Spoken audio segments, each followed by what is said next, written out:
Sementara itu, di masa libur akhir tahun, usaha kuliner pempek yang menjadi makanan khas Palembang menjadi kuliner yang cukup ramai dikunjungi wisatawan. Di antaranya di sentra pempek 26 Ilir.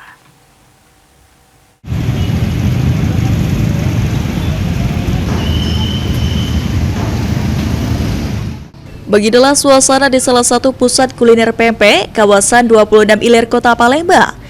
Meski masa libur akhir tahun hampir berakhir, pengunjung yang sebagian besar dari luar Kota Palembang masih terlihat ramai memadati toko pempek ini untuk membeli pempek sebagai oleh-oleh.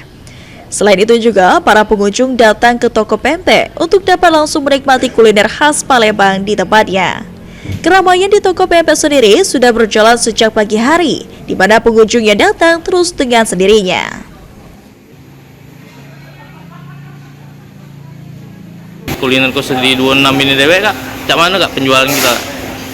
Kalau soal meningkatnya drastis ya, mencari perpanjangannya ya, kalau dari luar-luarnya hampir tonan lah, per hari. Hampir seton ya? Itu berarti meningkatnya berapa persen itu kak dibanding hari-hari biasa itu kak? 70% lah. 70% ya? Itu dewek kak, pengunjungnya itu dewek banyak dari luar kota pun kita Palembang ini? Banyak luar kota ya? Banyak luar kota ya? Sama halnya dengan Amir, Winda, salah satu karyawan toko pempek lainnya mengatakan, di libur tahun baru ini, penjualan pempek di tempatnya bekerja meningkat sekitar 30% dibandingkan hari biasa. Pengunjung juga tidak hanya membeli pempek, tapi juga ada yang membeli kemplang sebagai oleh-oleh tambahan.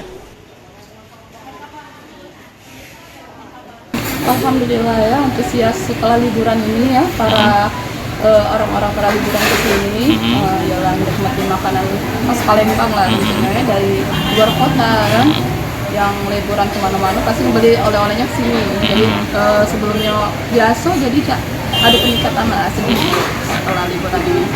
Jadi untuk pembelian atau pengunjung dewek meningkat mbak ya? Iya, alhamdulillah meningkat setelah liburan ini. Itu meningkatnya berapa persen itu mbak?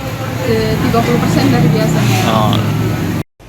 Tingginya minat pengunjung selama libur akhir tahun ini hadir ke pusat kuliner khususnya menjadi berkah tersendiri bagi pelaku usaha kuliner pempek di Palembang, sehingga menunjukkan kuliner khas Palembang masih menjadi daya tarik utama bagi pengunjung dari berbagai daerah, khususnya di momen libur panjang akhir tahun dan tahun baru. Suryadi, PAL TV.